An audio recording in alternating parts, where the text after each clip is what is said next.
Hello friends. आज हम लोग देखते हैं मेंसुरेशन के बारे में। मेंसुरेशन मतलब क्षेत्रमिति होता है। इसमें वृत्त, त्रिभुज, वर्ग, चतुर्भुज, ये सब के बारे में हम लोग डिस्कस करते हैं। तो ये चलते हैं वन बाय वन करके हम लोग आज देखते हैं इसमें इम्पोर्टेंट चीज़ क्या क्या होते हैं जो हमारे एग्जाम व्यू से सही है।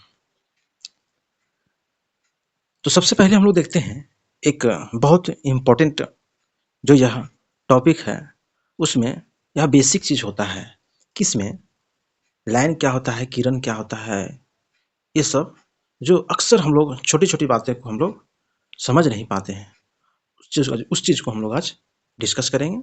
तो आइए चलते हम लोग देखते हैं इसमें क्या क्या चीज़ आते हैं। इसमें सबसे पहले हम लोग देखते हैं कि लाइन सेगमेंट किसे कहते हैं, जो हम लोग हिंदी में रेखाखंड बोलते हैं। रेखाखंड वैसी लाइन को बोलते हैं, ठीक है, जिसमें अंत बिंदु और शुरुआती बिंदु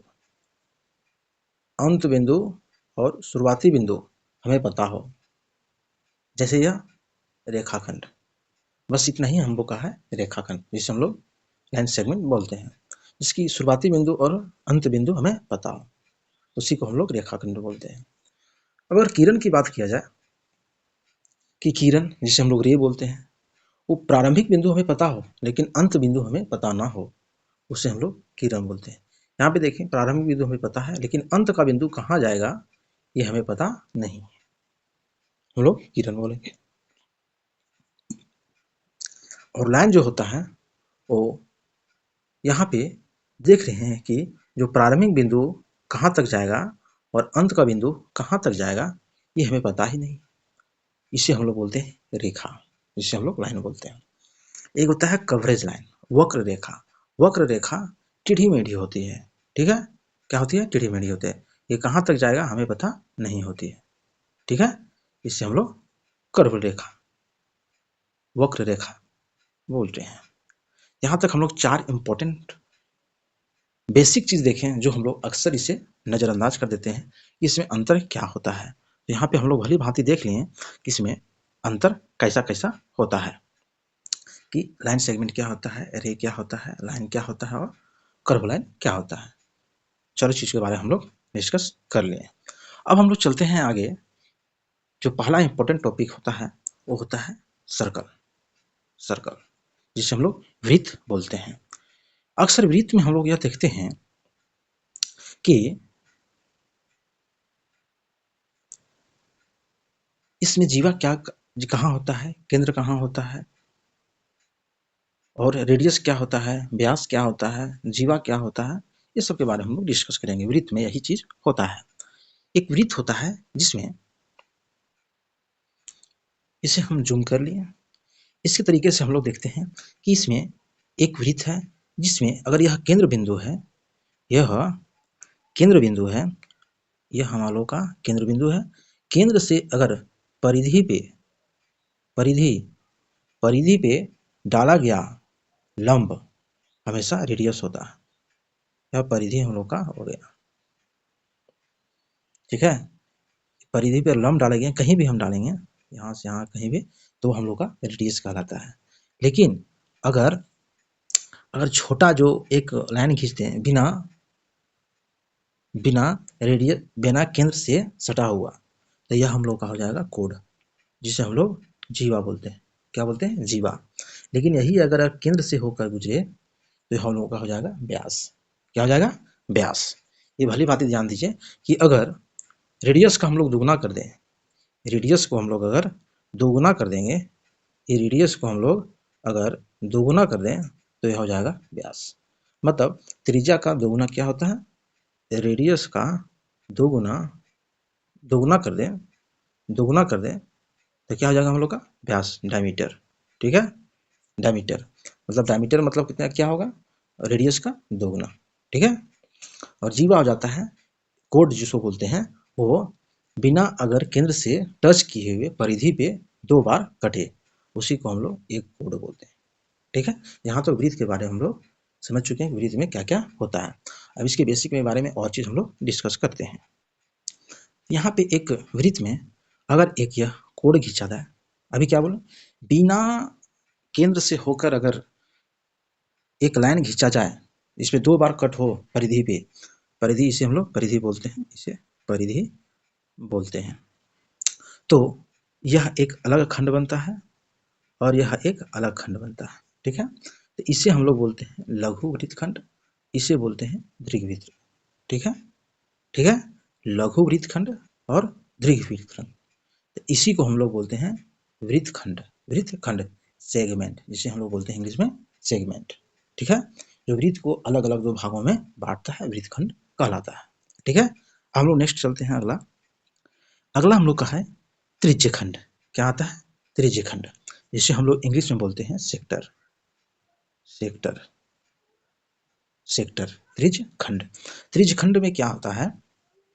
त्रिज्यखंड में यहाँ पे देखते हैं कि यह लघु वृत्तखंड हुआ, यह लघु वृत्तखंड हुआ और यह दीर्घ वृत्तखंड हो गया, जिसमें अगर रेडियस यहाँ से यहाँ हुआ, यहाँ से यहाँ रेडियस हुआ, ठीक है। और ये जो खंड हो गया इसी को बोलते हैं हम लोग त्रिज्यखंड। यह सेक्टर जो हमारा हुआ यह हम लोग का त्रिज्यखंड कहलाया। इसकी हम लोग एरिया निकालते हैं, इसकी एरिया हम लोग निकालते हैं, इसका फॉर्मूला अलग होता है। इसे यहाँ तक हम लोग समझें कि त्रिज्यखंड क्या होता है और वृत्तखंड क्या होता है। आगे हम लोग देखते हैं। आगे अगला है सकेंद्रिक वृत्त। सकेंद्रिक वृत्त किसे बोलते हैं हम लोग? सकेंद्रिक वृत्त किसे बोलते हैं हम लोग? जिसमें केंद्र एक हो और उसका वृत्त अनेक हो।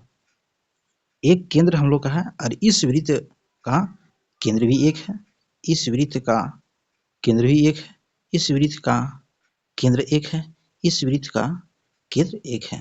इसी को हम लोग सकेंद्रिक वृत्त कहते हैं। यानी अनेकों वृत्त का एक केंद्र हो, ठीक है, यानी सेंटर हो, उसी को हम लोग बोलते हैं सकेंद्रिक वृत्त, ठीक है।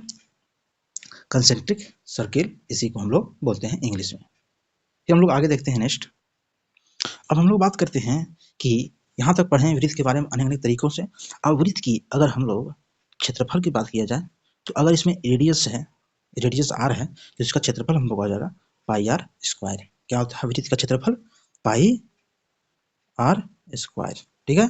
और अगर इसमें वृत्त की परिधि हम लोग बात करें, परिधि तो हो जाएगा 2 पाई आर, परिधि, ठीक है, 2 पाई आर। इसमें रेडियस याद रहेगा तभी हम इसे दोनों फार्मूला से हम लोग निकाल सकते हैं इसका क्षेत्रफल और परिधि। तो यहाँ तक हम लोग देखें कि इसमें वृत्त के बारे में जो अलग अलग तरीके से इसका जो शेप होता है उसको हम लोग बारीकी से देखें वृत्त के बारे में। आगे हम लोग का टॉपिक है वो देख। अब हम लोग डिस्कस करते हैं त्रिभुज के बारे में। क्या बोलते हैं? त्रिभुज के बारे में, ट्रायंगल जिसे हम लोग इंग्लिश में बोलते हैं। तो त्रिभुज एक तरह से बोला जाए तो 3 टाइप के होता है, समबाहु त्रिभुज, समद्विबाहु त्रिभुज और विषमबाहु त्रिभुज। लेकिन कोण के भी हिसाब से यह 3 टाइप का होता है, न्यून कोण, सम कोण और अधिक कोण, ठीक है।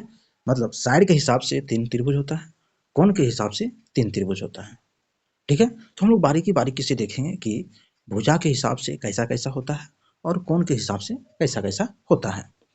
तो आइए चलते हैं, सबसे पहले हम लोग भुजा के हिसाब से देखते हैं। तो भुजा के हिसाब से सबसे पहला त्रिभुज आता है समबाहु त्रिभुज। समबाहु त्रिभुज मतलब, समबाहु त्रिभुज का मतलब होता है सभी भुजा बराबर, इक्विलैटरल ट्रायंगल, इक्वल, इक्वल इसमें छिपा हुआ है। तो इक्वल का मतलब क्या होता है? सभी भुजा बराबर हो, सभी भुजा बराबर हो। इसमें ए भुजा, ए भुजा और ए भुजा, तीनों भुजा बराबर होंगे, उसी को हम लोग समबाहु त्रिभुज बोलते हैं, ठीक है।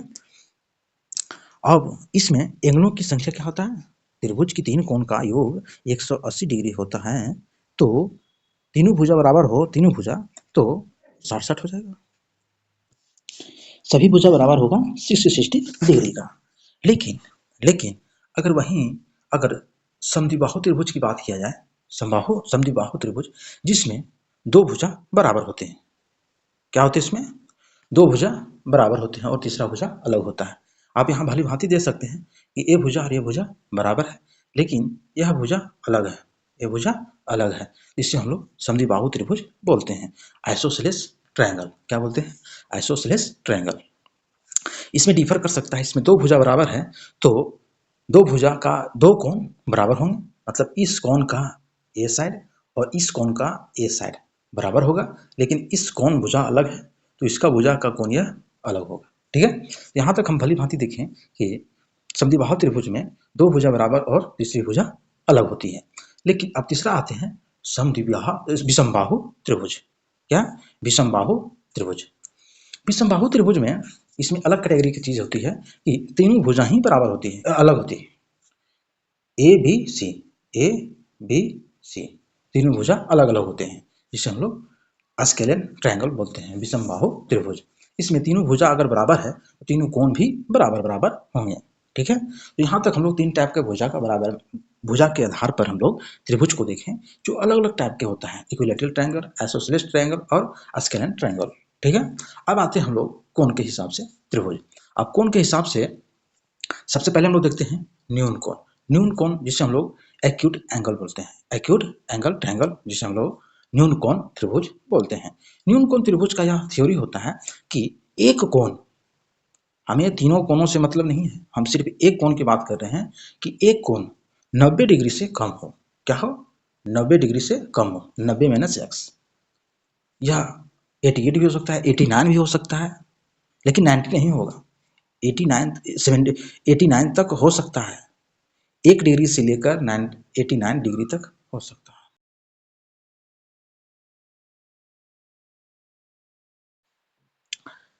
तो यहाँ पे हम लोग देखें कि एक्यूट एंगल में 1 डिग्री से लेकर 89 डिग्री तक यहाँ पे हो सकता है। बाकी जो दो रेस्ट कोण है वो हो जाएंगे 90 से जितना कम रहेगा। जैसे एक डिग्री का मान अगर 50 है न्यून कोण का मान, तो हम लोग का हो जाएगा 130। 230 में कोई भी हो सकता है, 130 में दो में कितना कितना भी हो सकता है, लेकिन एक फिक्स है कि एक 90 डिग्री से या कम होगा। ठीक है, अब हम नेक्स्ट चलते हैं समकोण त्रिभुज। समकोण त्रिभुज जिसे हम लोग राइट एंगल ट्रायंगल बोलते हैं। यह बहुत हम लोग के एग्जाम में पूछे जाते हैं त्रिभुज। सबसे अधिक पूछा जाने वाला त्रिभुज हम लोग का है इंपॉर्टेंट राइट एंगल ट्रायंगल, जिसे हम लोग समकोण त्रिभुज कहते हैं। समकोण त्रिभुज में क्या होता है, एक कोण 90 डिग्री तय है। 90 डिग्री एक कोण फिक्स है कि होगा ही, बाकी जो 90 डिग्री होगा वो इसमें 30 50 होगा, 30 और 40 होगा, जितना भी होगा, लेकिन 1 डिग्री 90 डिग्री होगा, बाकी जो 90 डिग्री होगा वो दोनों कोण होंगे। उसी को हम लोग समकोण त्रिभुज राइट एंगल ट्रायंगल बोलते हैं। अगर एक इसमें एक और पार्ट आता है अधिक कोण त्रिभुज, जिसे हम लोग ऑब्ट्यूज एंगल बोलते हैं, अधिक कोण त्रिभुज। इसमें क्या होता है कि एक कोण 90 डिग्री से अधिक होता है। क्या होता है? 90 डिग्री से अधिक, बाकी जो होगा वो रेस्ट दो कोण होगा, क्योंकि त्रिभुज में तीनों कोणों का योग 180 डिग्री होगा। ये जो हम लोग 6 टाइप का पढ़े हैं हम लोग एंगल, उसमें समबाहु त्रिभुज, समद्विबाहु त्रिभुज, विषमबाहु त्रिभुज, न्यून कोण, समकोण, अधिक कोण, ये तीनों कोण तीन भुजाओं से घिरा हुआ क्षेत्र है। ठीक है, इसमें 3 कोण होती हैं, 3 कोण है, देखिए सब में 3 कोण है। ठीक है, और 3 भुजा है, सब में 3 भुजा है। ठीक है, तो यहाँ पे देखें हम लोग कि त्रिभुज भुजा के हिसाब से 3, कोण के हिसाब से 3, तो कितने टाइप के हो गए त्रिभुज? 6 टाइप का। ठीक है, भुजा के हिसाब से और कोण के हिसाब से। तो यहाँ तक हम लोग भली भांति देखें कि त्रिभुज कैसा हो, हम लोग उसको किस तरह देख के हम लोग पहचान कर सकते हैं कि यह कौन सा त्रिभुज है। और इसी में एक और आता है समकोण समद्विबाहु त्रिभुज। ठीक है, समकोण समद्विबाहु त्रिभुज, अगर यह समकोण, सपोज दैट कि अगर यह समकोण त्रिभुज जो यह है, अगर यह समकोण त्रिभुज ये दोनों भुजा अगर बराबर हो जाए, ये दोनों भुजा बराबर हो जाए, ये 90 डिग्री हम लोग का है, ये दोनों भुजा बराबर हो जाए, तो इसी को हम लोग बोलते हैं समकोण समद्विबाहु त्रिभुज। समद्विबाहु त्रिभुज में क्या था कि दो भुजा बराबर होता है और तीसरी भुजा अलग होता है। तो तीसरी भुजा अगर यह अलग है और ये दोनों भुजा समान है, तो हम लोग उसी को बोलते हैं समकोण समद्विबाहु त्रिभुज। इसका क्षेत्रफल क्या होता है? 1/2 कर्ण का स्क्वायर, मतलब कर्ण हम लोग का ये हो जाएगा। ठीक है, कर्ण हम लोग का ये हो जाएगा, ये लंब हो गया, ये आधार हो गया। देखें कि त्रिभुज कितने टाइप के होते हैं और कैसे कैसे होते हैं। अब यहाँ पे इसके हम लोग क्षेत्रफल की बात किया जाए कि समबाहु त्रिभुज का क्षेत्रफल क्या होता है। समबाहु मतलब जिसकी सभी भुजा बराबर हो, उसका क्षेत्रफल होता है √3/4 भुजा स्क्वायर। इसकी परिमाप की बात किया जाए तो 3 गुने भुजा, भुजा का त्रिगुना होगा क्योंकि सब भुजा बराबर होती है। ऊंचाई की बात किया जाए तो ऊंचाई हो जाए √3/2 भुजा, क्या हो जाए √3/2 भुजा। ठीक है। अब आते हैं समद्विबाहु त्रिभुज। समद्विबाहु त्रिभुज का क्षेत्रफल b/4 a square √4a² - b², जिसकी दो भुजा बराबर हो। दो भुजा देखिए यहाँ पे दो भुजा बराबर है।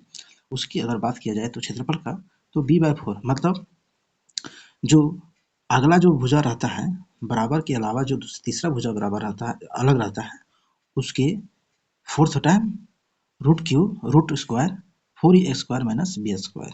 इस हिसाब से यहाँ इसका क्षेत्रफल निकलता है। इसकी परिमाप होगा दोगुना, क्योंकि हम बताए थे कि इसका परिमाप उसी को बोलते हैं जो चारों तरफ घेर कर उसे निकाला जाए।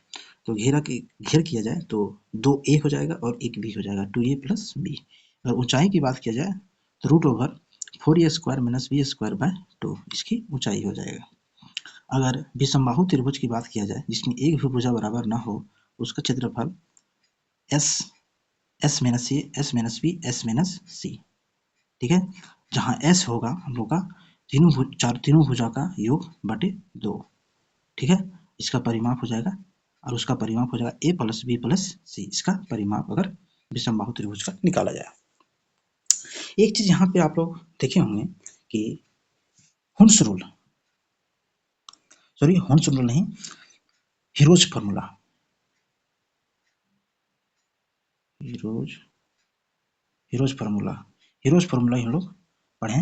इसी के हिसाब से यह त्रिभुज में होता है, जिसके हिसाब से कोई भी त्रिभुज दिया रहे, त्रिभुज कैसा भी हो, हम लोग हीरोज फार्मूला से आसानी से उसे फाइंड कर सकते हैं।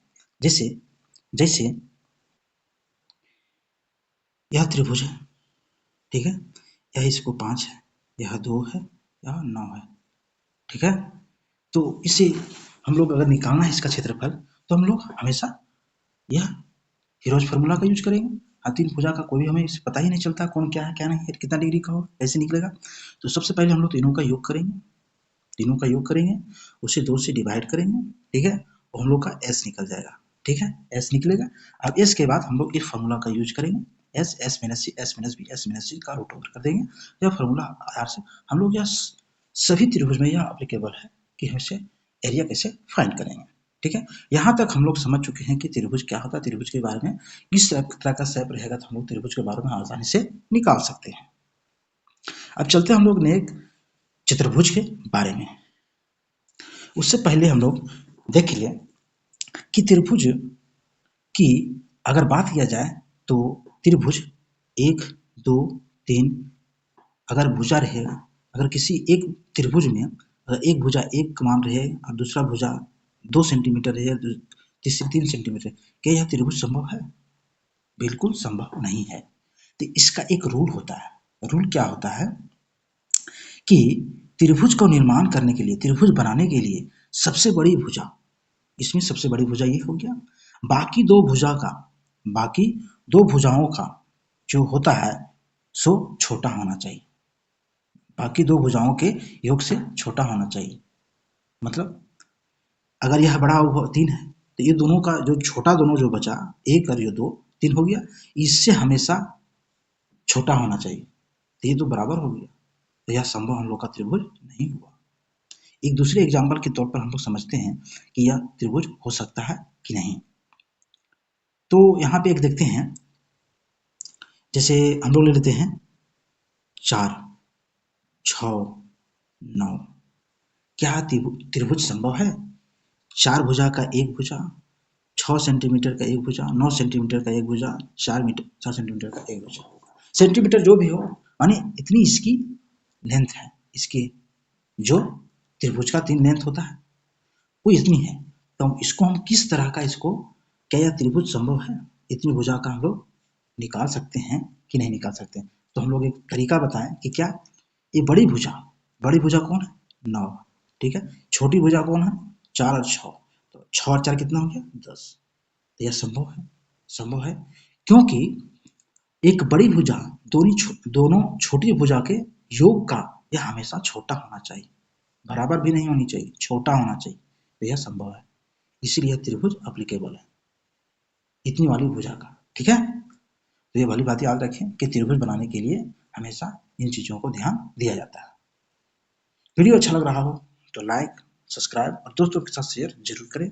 यह बहुत इंपॉर्टेंट सेशन है, इसे जरूर एक बार दोस्तों के साथ शेयर जरूर करें, और अगर सब्सक्राइब नहीं किए हैं तो सब्सक्राइब जरूर कर लें। आइए चलते हैं हम लोग एक चतुर्भुज के बारे में। हम लोग जिस तरह त्रिभुज के बारे में डिस्कस किए, ट्रायंगल के बारे में डिस्कस किए, उसी तरह हम लोग चतुर्भुज के बारे में डिस्कस करेंगे। चतुर्भुज, जिसे हम लोग क्वाड्रिलेटरल बोलते हैं, चतुर्भुज। चतुर्भुज बहुत टाइप के होते हैं, इसमें आयत को पढ़ेंगे हम लोग, स्क्वायर के पढ़ेंगे हम लोग, समचतुर्भुज पढ़ेंगे, समांतर चतुर्भुज पढ़ेंगे, समलंब चतुर्भुज पढ़ेंगे। तो वन बाय वन करके हम लोग पढ़ेंगे। एक फ्रेम में लाने का मतलब यही हुआ हम लोग को कि हम लोग कंपेरिजन कर सकें कि आयत किस तरह होता है, वर्ग किस तरह होता है, समचतुर्भुज किस तरह होता है, समांतर चतुर्भुज किस तरह होता है, समलंब चतुर्भुज किस तरह होता है। हम लोग एक एक करके भी ला सकते थे, लेकिन यहाँ हम लोगों को कन्फ्यूजन दूर करना है कि किस तरह का शेप और उसका फॉर्मूला किस तरह हम लोग आसानी से याद कर सकते हैं। तो चलते हैं हम लोग, सबसे पहले हम लोग देखते हैं कि आयत क्या होता है। चतुर्भुज में सबसे पहले हम लोग देखते हैं आयत। तो आयत क्या होता है, इसमें प्रत्येक कोण 90 डिग्री का होता है। क्या होता है, प्रत्येक कोण 90 डिग्री का होता है, और सम्मुख भुजाएं समांतर एवं बराबर होती है। मतलब कि ये 90 डिग्री का कोण हमेशा 90 डिग्री का कोण बनेगा। देखिए सब चीज है, सब 90 डिग्री का कोण पर बनेगा, और सम्मुख भुजा मतलब आमने सामने की भुजा बराबर और समांतर होती है, उसी को हम लोग आयत बोलते हैं। ठीक है, अब यहाँ आयत का हम लोग कोई भी शेप आएगा तो हम लोग पता कर सकते हैं कि आयत किस तरह का होता है। अगर इसकी क्षेत्रफल की बात किया जाए तो हो जाता है 2ab, मतलब 2 गुना a प्लस b। ठीक है, इसका परिमाप की इसकी परिमाप होगा, सॉरी, इसका परिमाप जो होता है,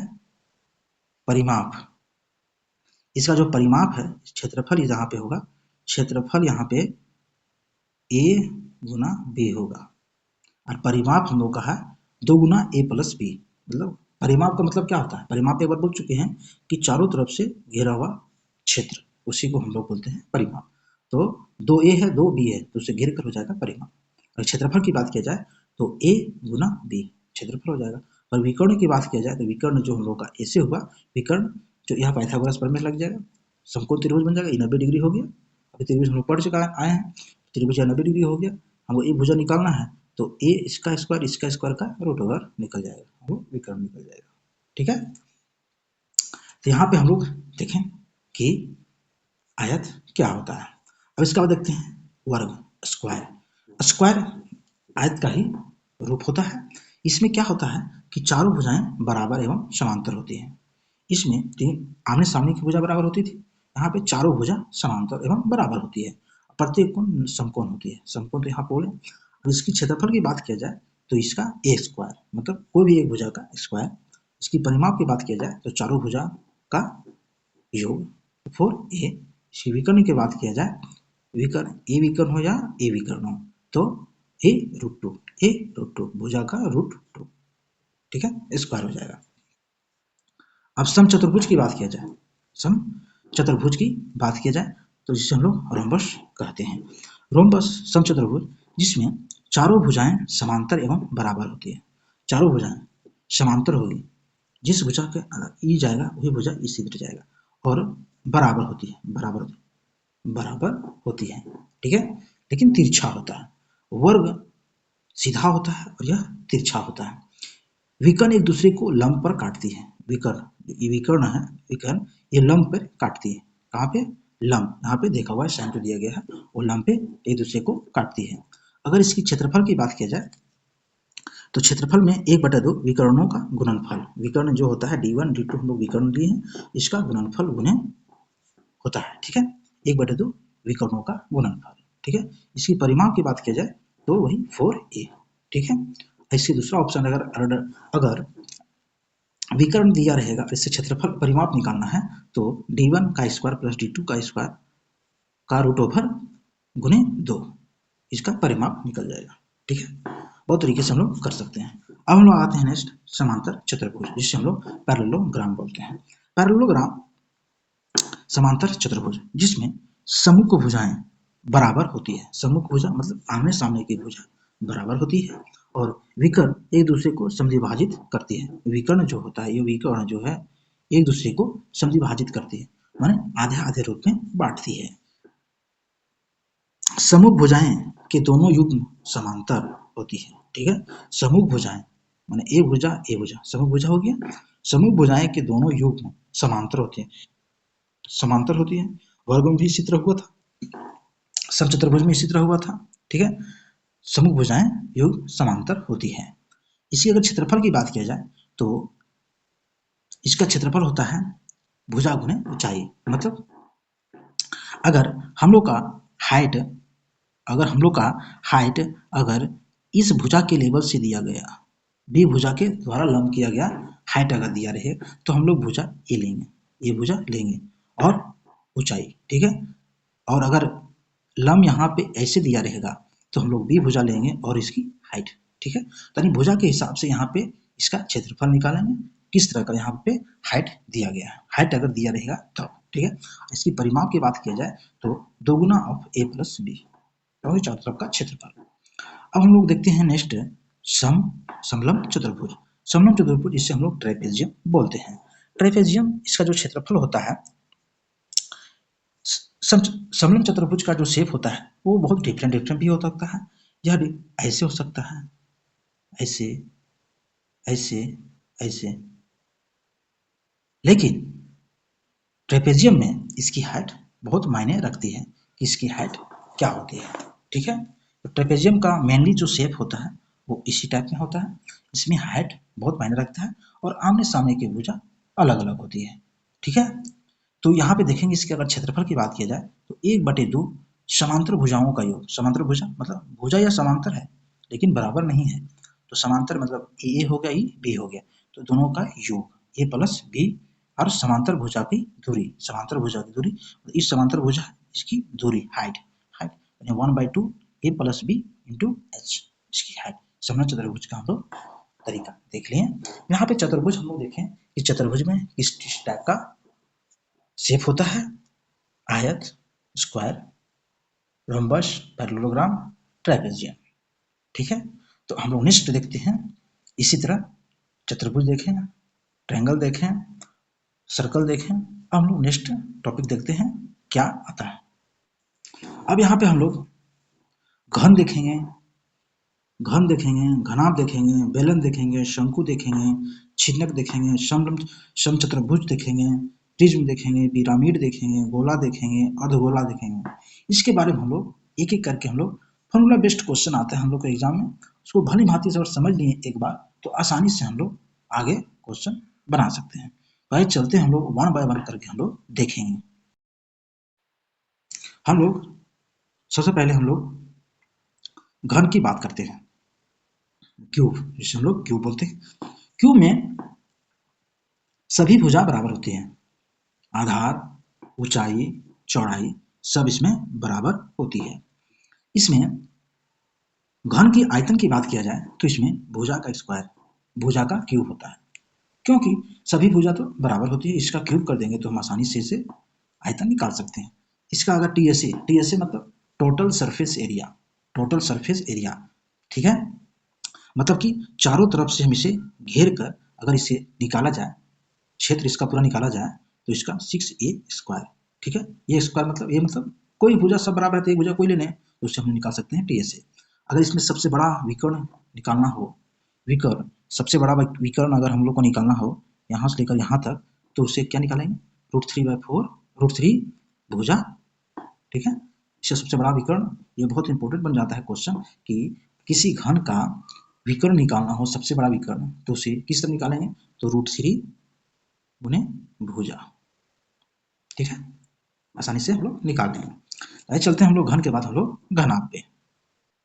घनाभ में होता है माचिस का टिबिया, बेस्ट एग्जांपल है। ठीक है, सभी चीज अलग अलग होते हैं, लंबाई, चौड़ाई और ऊंचाई सब अलग अलग होते हैं। तो घनाभ का आयतन होता है लंबाई गुने चौड़ाई गुने, ठीक है। और घनाभ का जो टीएसए होता है टोटल सरफेस एरिया, हम उसको चारों तरफ से घेर कर अगर उसकी क्षेत्र को निकालते हैं तो 2 गुना ऑफ एल बी ने लंबाई और लेंथ और ब्रेथ और हाइट और लेंथ ने 2 गुना लंबाई प्लस चौड़ाई, चौड़ाई प्लस ऊंचाई, ऊंचाई प्लस लंबाई, 2 गुना कर देंगे सबका तो हम लोग निकल जाएगा घनाभ का टीएसए, ठीक है। और अगर इसका सबसे बड़ा विकर्ण निकाला जाए तो हो जाएगा L square plus B square plus H square का रूट ओवर, तो हम लोग का हो जाएगा घनाभ का सबसे बड़ा विकर्ण, ठीक है। यहाँ पे हम लोग शेप देख सकते हैं कि इस तरह होता है माचिस की टेबिया जैसा, ठीक है। यहाँ तक घनाभ हम लोग देख लिए। हम लोग चलते हैं नेक्स्ट, अब देखते हैं बेलन के बारे में। बेलन हम लोग का है, बेलन का जो आयतन होता है, बेलन जो होता है वो एक आगे का पोर्शन और पीछे का पोर्शन बराबर होता है। बेलन का यह रूल होता है कि बेलन जितना ऊपर होगा खुला हुआ आयत के वर्ग के टाइप में और नीचे भी वर्ग के टाइप में होगा, दोनों समांतर होगा, तो उससे हम लोग और उसकी हाइट होगी तो उसी को हम लोग बेलन बोलते हैं। इसका क्षेत्रफल होगा पाई आर स्क्वायर एच। इसकी एक बेलन का शेप यहाँ पे है, उसकी देखिए अगर नीचे रेडियस आर है तो ऊपर भी रेडियस आर होगा और इसकी हाइट जो एच है, इसका अगर बेलन के आयतन की बात किया जाए तो पाई आर स्क्वायर एच। बेलन का सी एस से पूछा जाए, सी एस से मैंने कर्व सरफेस एरिया, मतलब कर्व सरफेस एरिया माने इसे हम बंद करना है, तो बंद करने के लिए हम लोग क्या करेंगे, तो वही का इसका क्षेत्र होता है सी एस ए, इसका हो जाएगा 2 पाई आर एच, 2 पाई आर एच। यहाँ पे बस इसे बंद करना है, कैसे हम बंद करेंगे, तो इसको अगर एक वृत्त नीचे है, वृत्त जुड़ते गया तो यह एक सिलेंडर बन गया। सिलेंडर बना कि नहीं बना, सिलेंडर बना। याद रखने का तरीका कैसे, वृत्त पर वृत्त चढ़ा हुआ है तो यह सिलेंडर बन जाएगा, जिसे हम लोग बेलन बोलते हैं, ठीक है। तो यह सिलेंडर बनते गया तो अगर वृत्त की अगर हम परिधि निकाल लेते हैं, वृत्त की परिधि ही सी ऐसे हुआ कर्व सरफेस एरिया, तो इसकी एक हम अगर निकाल लिए तो वृत्त की परिधि क्या होता है 2 पाई आर, ठीक है। 2 पाई आर होता है, ठीक है। और 2 पाई आर कितना बार जुड़ा हुआ है तो उसकी हाइट कर देंगे गुना, तो हाइट हम लोग का आ जाएगा एच, तो यही हम लोग का फॉर्मूला है 2 पाई आर एच बेलन का सी एस ए, ठीक है। अगर इसकी बेलन के टी एस से पूछा जाए टोटल सरफेस एरिया, अभी तो हम इसको परत दर परत चढ़ाए थे, अब इसकी सब चारों तरफ का अगर इसमें निकाला जाए टोटल सरफेस एरिया तो क्या करेंगे, सी एस से जोड़ देंगे। सी एस से मतलब कर्व सरफेस एरिया हो गया, और इसकी जो ऊपर में जो सर्कल बना है, नीचे जो सर्कल बना है उसको हम लोग ऐड कर देंगे। मतलब ये ऊपर में क्या होता है वृत्त का क्षेत्रफल पाई आर स्क्वायर और नीचे का होता है पाई आर स्क्वायर, तो कितना हो जाएगा 2 पाई आर स्क्वायर, तो 2 पाई आर स्क्वायर हो जाएगा। तो तरीका से हम लोग पढ़ेंगे तो आसानी से हम इसे समझ पाएंगे कि कब कैसा क्वेश्चन रहेगा, उससे हम आसानी से समझ पाएंगे। रटने से कुछ नहीं होगा, समझें उसे और किस तरह उसके फॉर्मूला आया है उसे हम लोग देखें कि बेलन का सी एस से कहाँ से आया, बेलन का टी एस से कहाँ से आया, ठीक है। सब एक दूसरे से रिलेट है, तभी हम उसे समझ पाएंगे, नहीं तो रट के कोई फायदा नहीं, ठीक है। वीडियो अच्छा लग रहा हो तो लाइक सब्सक्राइब और दोस्तों के साथ शेयर जरूर करें। अब चलते हैं हम लोग नेक्स्ट शंकु के बारे में। शंकु का जो शेप है इस तरह होता है टोपी टाइप का, ठीक है। जो बर्थडे हम लोग मनाते हैं वो जो टोपी होता है वही शंकु कहलाता है। तो शंकु का जो आयतन होता है 1/3 पाई आर स्क्वायर एच, ठीक है। अब यहाँ पे आता है बात, इसे कैसे हम याद रखें, देखिए वृत्त का क्षेत्रफल क्या होता है, वृत्त का क्षेत्रफल क्या होता है पाई आर स्क्वायर, यहाँ तो सब वृत्त से ही रिलेटेड है, वृत्त हो गया। अब इसमें इसका क्षेत्रफल निकालना है तो यह शंकु का टाइप क्या होता है, तो ऊपर में तो यह धीरे धीरे छोटा होता जाता है, तो हाइट तो इसका होगा, तो हाइट इसमें जोड़ देंगे, जितना तक हाइट जाएगा उसकी तक हम जोड़ दें, छोटा जाएगा फिर छोटा होता जाएगा फिर छोटा होता जाएगा, तो ये हाइट तो हम लोग का होगा, तो हाइट हमको ही निकालना है, ये हाइट, ये पार्श्व हाइट नहीं निकालना है, ये हाइट निकालना है, ये हाइट हम लोग का हो गया, ठीक है। और यह पूरा शेप तो नहीं है, एक शेप इधर आ गया, एक शेप इधर आ गया, एक शेप इधर आ गया, तो हम लोग का 1/3 पार्ट ही तो आया, 3 पार्ट में एक पार्ट का हम लोग निकाल रहे हैं, 3 पार्ट में हम लोग ये 4 पार्ट 3 पार्ट हुआ ना, एक सेकेंड आप लोग को हम अच्छी तरह से समझाते हैं। जैसे एक शेप इस तरह, ठीक है, यहाँ से हम लोग ऐसे हुआ, शंकु तो यही ना होता है, एक पार्ट 2 पार्ट 3 पार्ट, ठीक है। तो 3 पार्ट में हम लोग सिर्फ एक पार्ट ही ले रहे हैं, एक पार्ट हम लोग कितना हो गया 1/3, ठीक है 1/3 हुआ, 2 पार्ट तो बचा हुआ है, तो 1/3 ले लिया हम लोग। अब यह शंकु सर्कल से बना हुआ है, शुरू में बड़ा सर्कल छोटा सर्कल सर्कल होते होते यह बना हुआ है। तो एक सर्कल का पहले हम निकालते हैं, इस सर्कल क्या होता है, तो पाई आर स्क्वायर, ठीक है, pi r square, pi r square, ठीक है। इसमें हाइट जुड़ गया, तो हाइट हो गया, तो यही हम लोग का शंकु का आयतन क्या होगा, 1/3 पाई आर स्क्वायर एच। आसानी से आप लोग समझ गए कि इसका शंकु का आयतन किस तरह निकलता है और क्या होता है। अब शंकु का सीएसए निकालेंगे, कर्व सरफेस एरिया। अब कर्व सरफेस एरिया कैसे निकालेंगे हम लोग, कर्व सरफेस एरिया, शंकु हम लोग का ये हुआ, ठीक है, शंकु ये हो गया हम लोग का। अब शंकु से कर्व सरफेस एरिया कैसे निकालेंगे, यहां तक हम लोग देखे थे कि इसका जो हाइट होगा ये, ठीक है, ये रेडियस है, ये हाइट है। तो हाइट हम लोग का अगर h है, रेडियस हम लोग को r है, तो ये हम लोग का कर्ण हो जाएगा ना, तो ये हम लोग का l, लेंथ हम लोग का ये निकल जाएगा आराम से। ये हमको पता रहेगा, ये पता रहेगा, तो ये आसानी से हम लोग निकाल सकते हैं क्योंकि ये 90 डिग्री होगा, ठीक है, तो आसानी से हम लोग निकाल सकते हैं। तो इसको अगर यह घुमाया जाए, ये चारों तरफ, तो ये घूम जाएगा हाइट, ये जो लेंथ है वो चारों तरफ होगा, ठीक है, तो पाई आर तो हो जाएगा, पाई आर और लेंथ चारों तरफ घूमेगा, तो हो जाएगा फॉर्मूला सी एस से हम लोग का पाई आर, ठीक है। ये चारों तरफ का घुमा हुआ क्षेत्र ही हम लोग का होता है सी एस ए, ठीक है, कर्व सरफेस एरिया, ठीक है। अब आता है शंकु का टीएसए, टोटल सरफेस एरिया। तो क्या बोलते हैं, टीएसए सीएसए में सीएसए हमेशा रहेगा, टोटल सरफेस एरिया में सीएसए हमेशा रहेगा। तो पाई आर एल तो है यहाँ पे, अभी हम बताएं कि आप चारों तरफ से घूमते हुआ आएगा, यह कर्व सरफेस एरिया हो जाएगा। अब इसमें आता है सिर्फ हम लोग यहाँ इसका सर्कल का यूनिट ऐड कर देंगे, तो सर्कल का क्षेत्रफल क्या होता है उसको ऐड कर देंगे, तो यह पूरा तरह से बंद हो जाएगा, टोटल सरफेस एरिया, ठीक है। तो पाई आर इसका इसमें ऐड कर देंगे, तो यहाँ पे फॉर्मूला हम लोग का हो जाएगा कि टी एस से क्या हो जाएगा, pi r l plus pi r square. तो हम आसानी से यहाँ पे देख लिए, एक सर्कल के हिसाब से हम लोग एक शंकु को देखे हैं, बेलन को देखे हैं, आसानी से हम लोग इसे फॉर्मूला के बेसिस से हम लोग जान सकते हैं, समझ सकते हैं कि किस तरह का शेप है, हम लोग किस तरह से इसको क्वेश्चन को सॉल्व कर सकेंगे, ठीक है। हम लोग नेक्स्ट, अब हम लोग आते हैं छिन्नक। छिन्नक जो हम लोग अक्सर हम लोग बाल्टी देखे होंगे, ठीक है, बाल्टी, बाल्टी को ही हम लोग छिन्नक बोलते हैं। यह शंकु का रूप होता है, शंकु का ऊपरी पार्ट हम लोग कट जाता है, ऊपरी पार्ट कट गया तो यह छिन्नक बन गया। तो ये तरह से देखा जाए बाल्टी का जो होता है वो आयतन क्या होता है, तो इसमें कुछ करना नहीं है, अगर हम लोग शंकु समझ गए हैं तो छिन्नक भी आसानी से समझ पाएंगे। इसमें क्या होता है, शंकु में क्या होता था, 1/3 पाई आर स्क्वायर एच, ठीक है, शंकु का यह क्षेत्र आयतन होता था।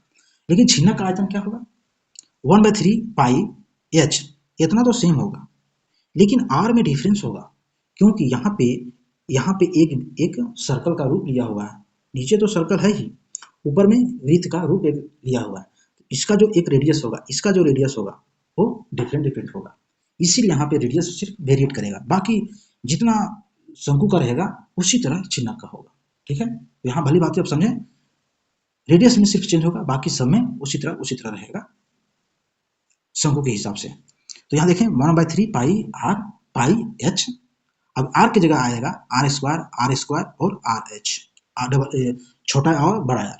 अगर यहाँ बड़ा आर है, ठीक है, एक सेकेंड, अगर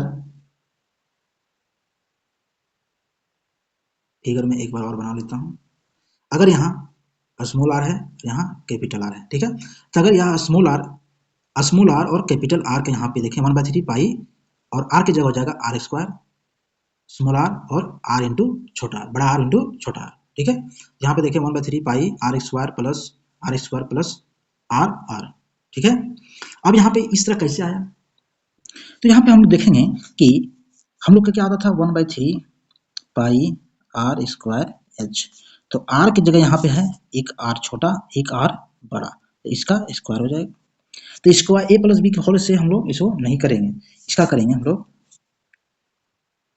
इसको हम लोग करेंगे R square plus small r plus R, ठीक है, ये हम लोग करेंगे आर के जगह, बाकी सेम उसी तरह रहेगा। अब छिन्नक की बात किया जाए तो छिन्नक का सी एस सी होगा पाई एल आर, आर की जगह क्या होगा आर प्लस और small r plus capital R. और छिन्नक का टीएसए होगा पाई आर प्लस जो हम लोग का सीएसए है।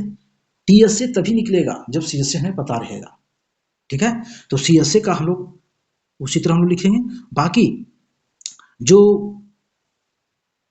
आयतन होगा टीएसए में जो सीएसए रहेगा, जो टीएसए हमको निकालना है, तो सीएसए का हम लोग सब पार्ट लिखेंगे प्लस में नीचे का स्क्वायर क्या बोले थे हम लोग छिन्नक में ऐसा शेप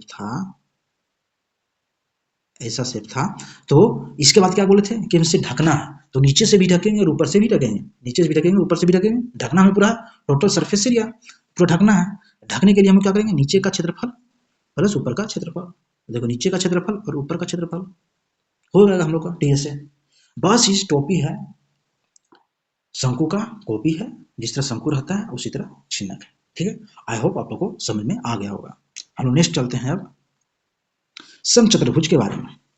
समचतुर्भुज देखिए, समचतुर्भुज हम लोग का हो जाएगा, ये फिगर होता है समचतुर्भुज। समचतुर्भुज में सब भुजा बराबर बराबर होते हैं। अब समचतुर्भुज की जो आयतन होता है वो √2/12 भुजा स्क्वायर, भुजा क्यू क्या होता है, भुजा क्यू, √2/12 भुजा क्यू, मतलब भुजा हम लोग ये मानते हैं उसका क्यू हो जाएगा। ये हो जाएगा समचतुर्भुज की आयतन। समचतुर्भुज का जो शेप होता है इस तरह होता है।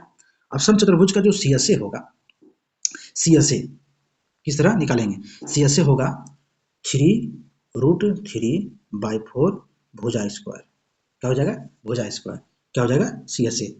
हम उसको घेर कितने तरीके से कर सकते हैं, उसका कौन सा बेसिस है, उसे हम लोग सीएसए बोलते हैं। अगर टीएसए होगा total surface area, total surface area क्या होगा, टोटल सरफेस एरिया 4 गुना √3/4 भुजा स्क्वायर। मतलब समचतुर्भुज तीन तरफ से घेर जाएगा। सीएसए में जो एक साइड हो गया, दो साइड हो गया, तीन साइड हो गया, तो तीन साइड तो घिर गया, तो हो जाएगा कर्व सरफेस एरिया। लेकिन अगर चारों तरफ से घेरना है तो नीचे से भी घेरना होगा, तो चौथा पार्ट आ जाएगा, चौथा पार्ट जहां 3 हो जाएगा वहां 4 हो जाएगा, टोटल में हो जाएगा टोटल सरफेस एरिया वही हो जाएगा। अगर समचतुर्भुज की अगर ऊंचाई निकालना है, अगर हाइट निकालना है, तो हाइट कैसे निकालेंगे, हाइट निकालेंगे √2/√3 भुजा, ये हम लोग का हो जाएगा ऊंचाई। ऊंचाई अगर निकालना हो तब, ठीक है। यहाँ तक हम लोग देखें समचतुर्भुज के बारे में। अब हम लोग देखते हैं पिरामिड के बारे में। पिरामिड का शेप ये होता है। एग्जाम में यह क्वेश्चन पूछे जाते हैं, या तो हम लोग का ज्योमेट्री का क्वेश्चन है, फिर भी हम लोग इसमें देखते हैं कि पिरामिड का आयतन क्या होता है। पिरामिड का आयतन 1/3 आधार का क्षेत्रफल गुने ऊंचाई।